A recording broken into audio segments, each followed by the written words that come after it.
बिस्मिल्लाहिर्रहमानिर्रहीम। अस्सलामु अलैकुम वरहमतुल्लाहि वबरकातुहू। एक बार मूसा अलैहिस्सलाम ने अल्लाह से पूछा कि या अल्लाह, जितना मैं आपसे करीब हूँ, आपसे बात कर सकता हूँ, उतना कोई और करीब है?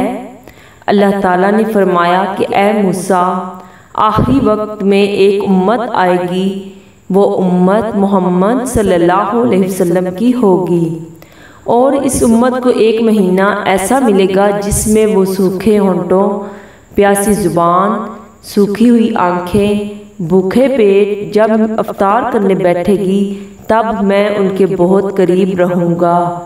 मूसा, तुम्हारे और मेरे बीच में 70 पर्दों का फासला है, लेकिन अफ्तार के वक्त इस उम्मत और मेरे बीच में एक पर्दे का फासला भी नहीं होगा, और जो दुआ वो मांगे उसे कबूल करना मेरी जिम्मेदारी रहेगी। सुबहान अल्लाह। अगर मेरे बंदों को मालूम होता कि रमज़ान क्या है, सब तमन्ना करते कि काश पूरा साल रमज़ान ही होता। आपको मेरी वीडियो पसंद आई है तो मेरी वीडियो को लाइक और मेरे चैनल को सब्सक्राइब ज़रूर कीजिएगा। एक नई वीडियो के साथ दोबारा मिलेंगे इंशाअल्लाह। अल्लाह हाफिज़।